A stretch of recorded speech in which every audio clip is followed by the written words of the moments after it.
আসসালামু আলাইকুম everyone, welcome back to my channel with Kawsar Hossain. আসলে আমি অত্যন্ত দুঃখিত, আমি আপনাদের সামনে আসলে 2 থেকে 3 মাস যাবত আমি আসলে কোনো ভিডিও আপলোড করতে পারিনি আমার ফেসবুক অ্যাকাউন্টে এবং আমার ইউটিউব চ্যানেলে। সো আসলে আমার একটি ব্যক্তিগত সমস্যার জন্য এখন আমি আবারও চাচ্ছি day by day, step by step আমি আবার ইংলিশ নিয়ে কাজ করতে চাচ্ছিলাম, এর রেগুলার ভাব নিয়ে। সো আমি আসলে পেছন থেকে যেগুলো আমি আসলে ভিডিও আপলোড করেছিলাম সেখান থেকে আমি আবার শুরু করতেছি। ওকে, সো সেই ধারাবাহিকতায় আমি আজকে আবারও 3টি ভাব নিয়ে কাজ করব।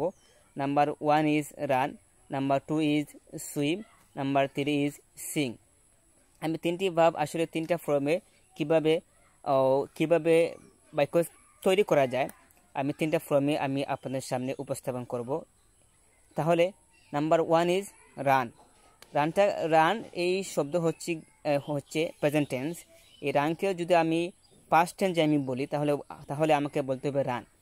আর পাস্ট পার্টিসিপল ফর্ম হচ্ছে রান, কিন্তু উচ্চারণ যেহেতু সেম বাট এইখানে কিন্তু স্পেলিংয়ে কিছুটা পার্থক্য আছে। প্রেজেন্ট টেন্স হচ্ছে গিয়ে রান, RUN রান, আর পাস্ট টেন্স হচ্ছে RAN রান, আর পাস্ট পার্টিসিপল ফর্মে হচ্ছে RUN রান। ওকে, এখন আমি 3টি ফর্মে আমি আপনাদের সামনে উপস্থাপন করব। তাহলে প্রেজেন্ট টেন্সে আমি যদি বলি তাহলে আমাকে বলতে হবে I ran in the morning, আমি সকালে হাঁটি।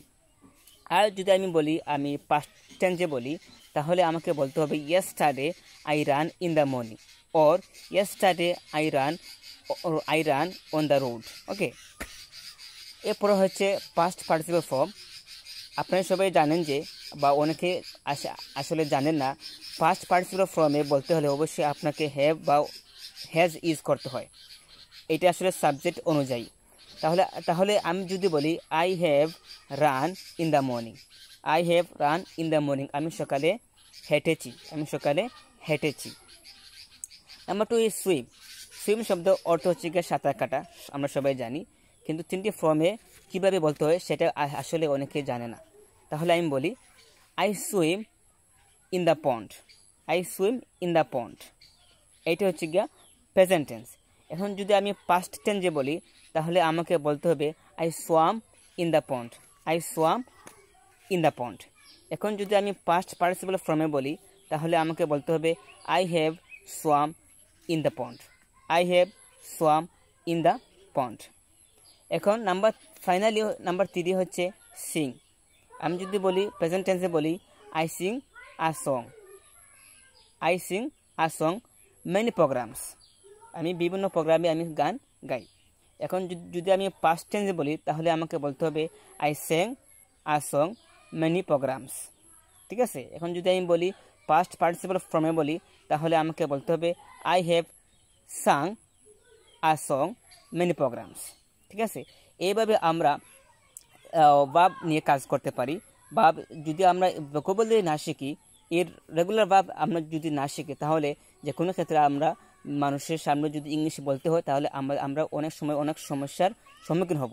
তাই অবশ্যই আমাদেরকে এর রেগুলার ভাব নিয়ে কাজ করতে হবে, শিখতে হবে কীভাবে বাক্য তৈরি করতে হয়, কীভাবে বাক্য তৈরি করে সেইটা কীভাবে মানুষের সামনে উপস্থাপন করতে হয়, সেই দিকে আমাদেরকে লক্ষ্য রাখতে হবে।